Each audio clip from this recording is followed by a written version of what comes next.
हाँ तो दोस्तों, आदित्य बिरला एएमसी के Q2 के नंबर्स आ चुके हैं, तो उसी के बारे में हम इस वीडियो में बात करेंगे और जानेंगे कि आपको आदित्य बिरला एएमसी के अंदर इन्वेस्ट करना चाहिए या नहीं। चलिए शुरू करते हैं।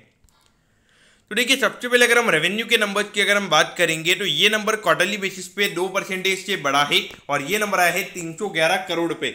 लेकिन जो नेट प्रॉफिट का नंबर है वो यहाँ पे 87% से बढ़ा है और ये नंबर आया है 191 करोड़ पे।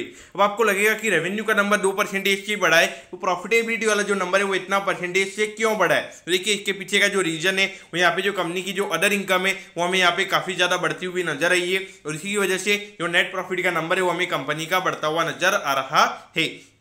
तो देखिए, आपको पता होना चाहिए कि ये एएमसी कंपनी तो पिछले क्वार्टर की अगर आप बात करोगे तो तब इक्विटी मार्केट की अगर हम बात करेंगे, डेट मार्केट की अगर हम बात करेंगे तो सारे मार्केट डाउन थे, क्योंकि वजह से वहाँ पे कंपनी का जो अदर इनकम वाला फैक्टर था वहाँ पे कंपनी का लॉस में था, उसकी वजह से वहाँ पे कंपनी के नंबर्स हमें कम नजर आ रहे थे।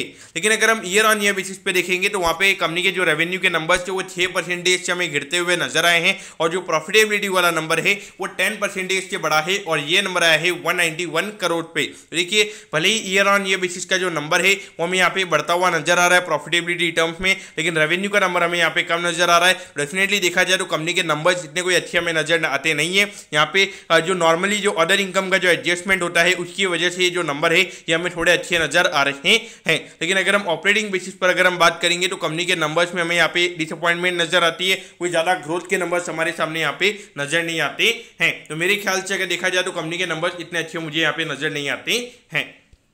तो देखिए, लगभग 430 रुपए के लगभग ये स्टॉक अभी ट्रेड हो रहा है, लगभग 700 रुपए का इसका हाई है। तो अगर ऑलमोस्ट अगर हम देखेंगे तो आईपीओ प्राइस से लगभग 40% का करेक्शन यहाँ पे ऑलरेडी हो चुका है। तो यहाँ पर आपको क्या करना चाहिए, तो देखिए मेरे ख्याल से अगर देखा जाए एक टिपिकल डिविडेंड पेइंग कंपनी मुझे ये नजर आती है।